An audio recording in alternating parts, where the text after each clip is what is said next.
80A hard drive with an 80-pin cable. Pioneer slot in DVD. This one is for the side fan and provides 12 volts. It's a silent fan, so I can leave it at 12 volts. The main system is on a 4 GB SD to IDE adapter card. We got a Voodoo 2 sleeve system, SLI system. I think these are both from Diamond, so these will be Monster 3D2 cards. And some random TNT2 M64, so it's the weaker TNT2 card. As I only play either 2D games, this card is okay, or 3D games I will use the 3DFX cards, so the main AGP card doesn't really matter. We also have an Arctic silent fan on the cooler, which is cooling a slot 1 CPU. The CPU cooler is pretty big, and it's a Pentium 2 450 MHz. This is the fastest Pentium 2 that came out. The whole thing mounted on a really stable board, an MSI board. The board only has one problem: it's really slowly booting. But I don't want to change it because it's okay like that. It's stable under Windows, no driver problems at all, so we are fine. 2 SD RAM memory sticks, I don't even know what it is. Let's find out.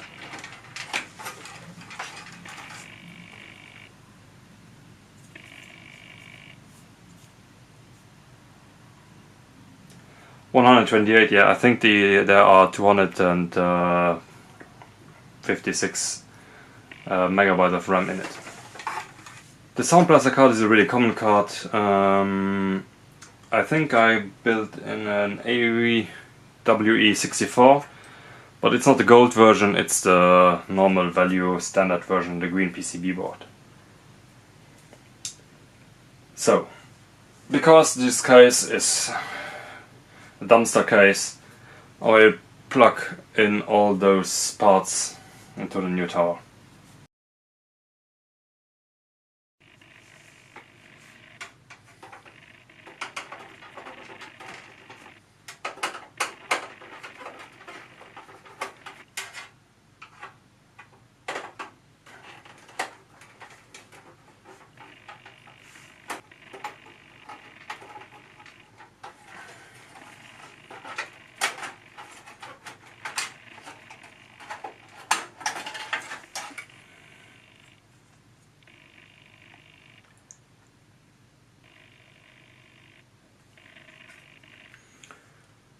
A 3-COM parallel tasking 2 network card. It's a PCI card and still has the BNC connectors and a 100 megabit RG45 connector and some old school stuff we don't need. A Creative AWE64. The model is CT4520. It was a common card at the time.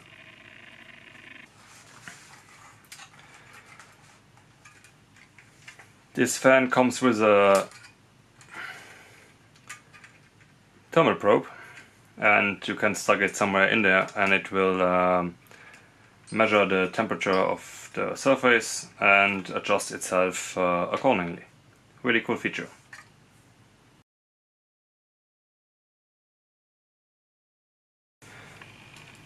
The case has,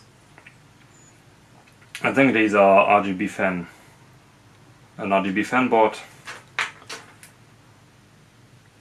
which is powered by a SATA power cable.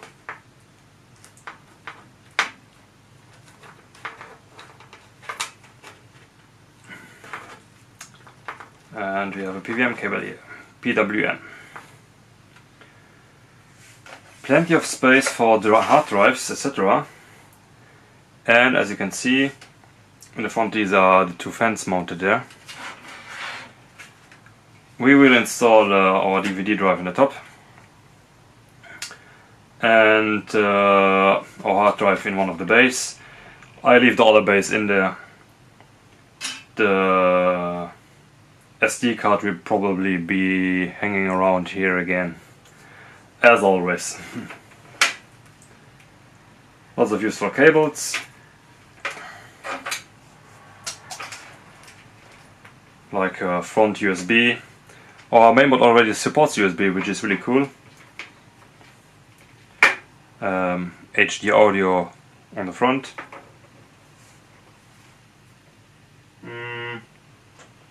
I don't think this is useful. No, because our mainboard doesn't have onboard audio, so we cannot use this cable. Let's install the power supply.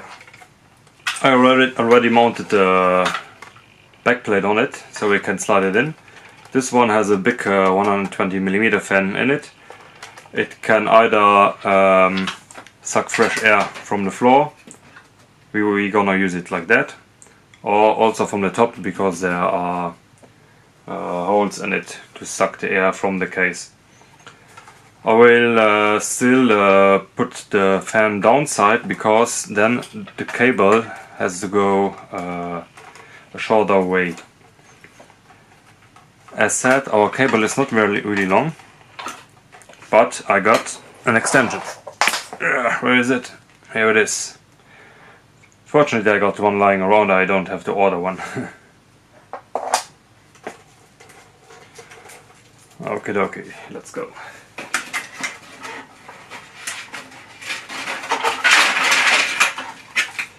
This is a pretty modern power supply. If you because you can already use SATA drives, which of course we don't need.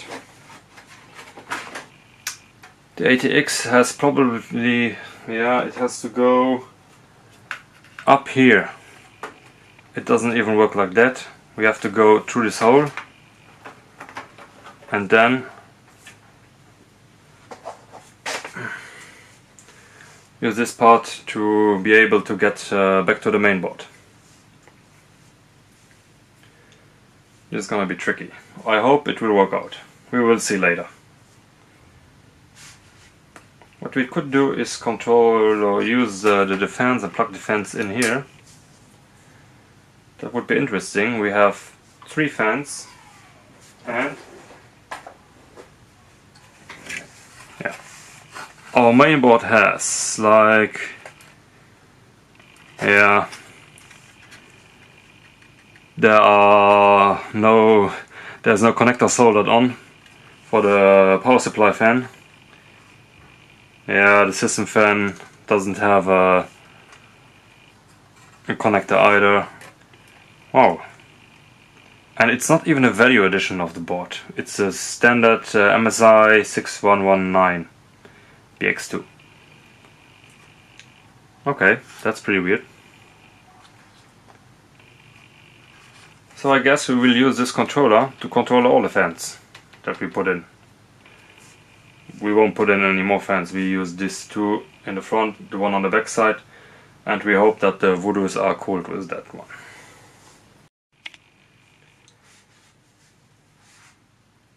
What is also cool about this case is there are already these screws screwed in, so we don't have to use them. I just have to remove the one which got stuck on my board. Easy game. Will it fit in there? Let's find out. I hope so.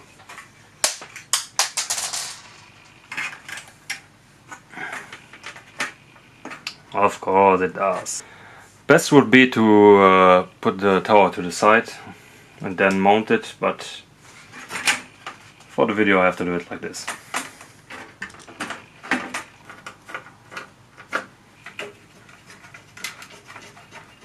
So, before plugging in the power supply, I want to check if our extension is long enough.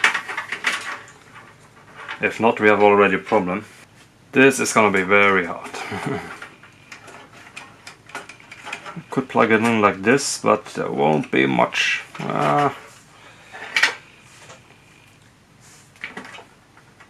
you have to remove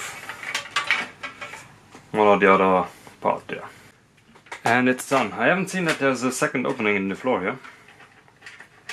So I use this one to be able to go over the heatsink and plug in the ATX power supply. What are we gonna install now? Yeah, the tumble probe is pretty cool. I just have to stuck it in there and I hope that it stays in there. If not, some hot glue might help. Even if the fan runs at full speed, it's really silent. Arctic cooling, what is it called? FATC. I suppose that TC stands for thermal control, something like that. Okay, the fans will be installed later. Let's start with the top, the ATX card. The TNT2 M64 has to go. I found something else. A TNT2 Ultra. No, it's a TNT2 Pro. A TNT2 Pro, much stronger, but it has a fan. It's not passively cooled anymore. I haven't tested this card, so I just hope that it works. It's an MSI card, MS8806. I hope that the cooler is not screaming around. We have to find out.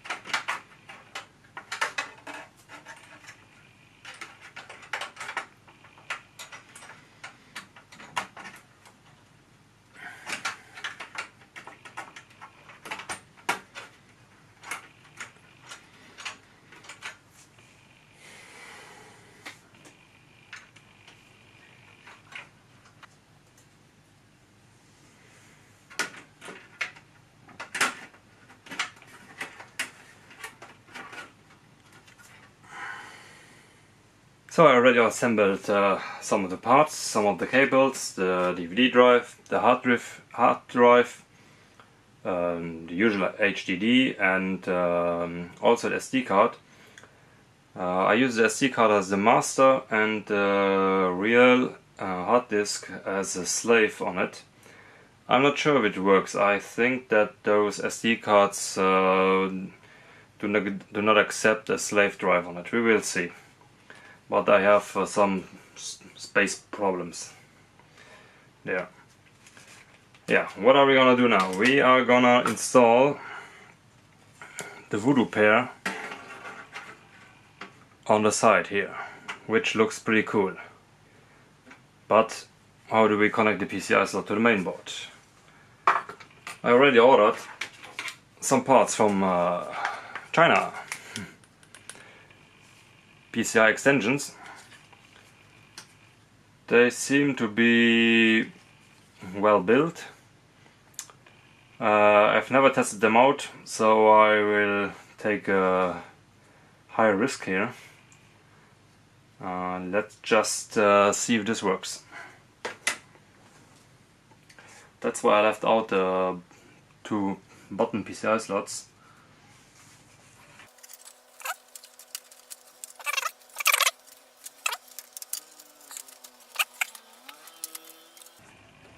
I will have to bend these ones. It's not a simple task. I don't know if the operative sound card isn't too big, too large. I have to see. I can always swap the ISA card out for a PCI card. Let's test with one Voodoo.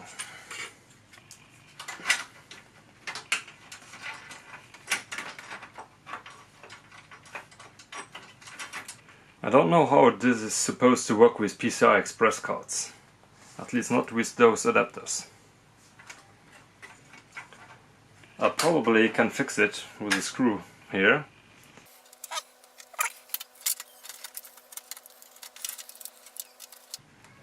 I don't know if someone has tested this already. and oh yeah, it's already gone out. So this one has to go, and we will swap it for some PCI variant. I found the big brother Sound Blaster PCI 128 CT4700, nothing special. Great diff 5507 chip on it, but it's a PCI card, it's not that big. It has the CD in. I have to see if I can plug it in. Yeah, not really. There might be an IRQ conflict, we will see this when we boot. I do not hope so, but it might be. It might also be that the first PCI is not shared with the AGP, because I know that already that the last PCI slot is shared with the ISA slot down there.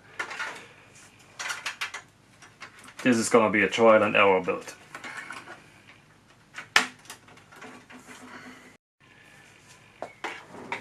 Okay, I managed to install the Voodoos.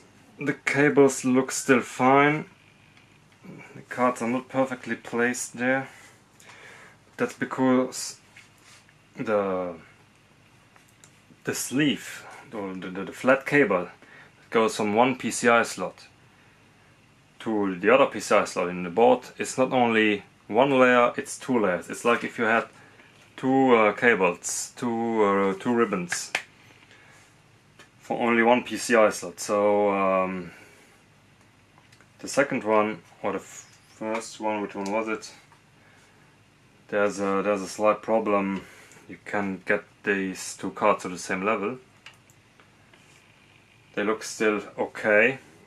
I will use a spacer here, so that I have already at least like 1 centimeter of space between the cards for aeration. I suppose that the 120mm fans in the front will blow enough air on the Voodoo cards to keep them cool. I have to measure the temperature later. I can always install a fan, yeah, not really on the side, this looks not cool, but somewhere here. Some 80mm fan that is a bit stronger. In the back I have to use longer screws to fix the cards. I only fixed the plate that's sliding up and down to hold the Voodoo cards in place. What we are gonna do now is install the fans to the PWM, and then do a first spin up test and hope for the best.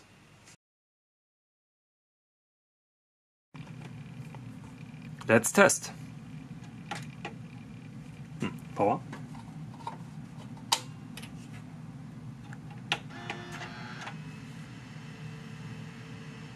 Okay, fans running.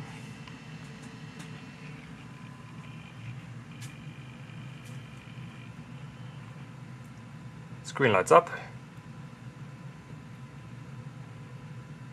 So far, so good.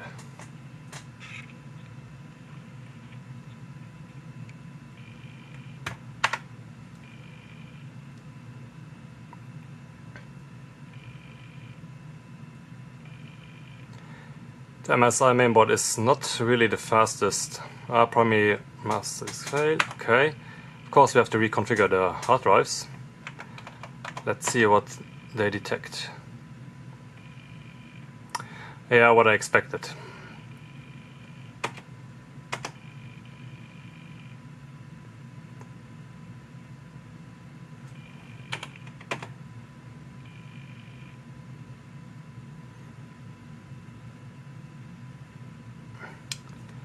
So we have to reattach the cables to the SD card adapter.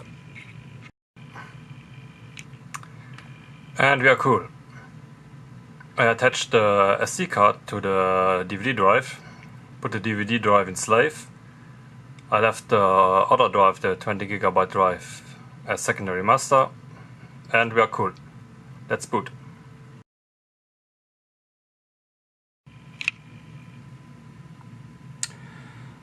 Of course, Windows detects our new multimedia card, which would be the Sound Blaster PCI 128. We would install drivers later. It also redetects the 3Com fast adder link card, our network card, because we put it in another slot.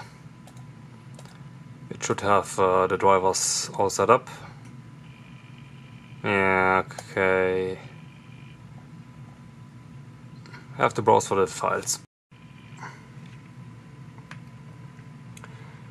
It has detected the Voodoos and the TNT2, which is TNT2 Pro.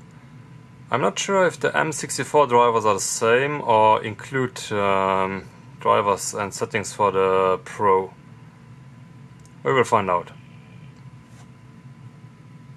First reboot, yeah. So we boot back up and everything seems to work. Besides the sound card, I have to look up if I got some drivers somewhere. Should be. And the TNT2 Pro is found. The Voodoo SLI is found. Let's do some testing. For example.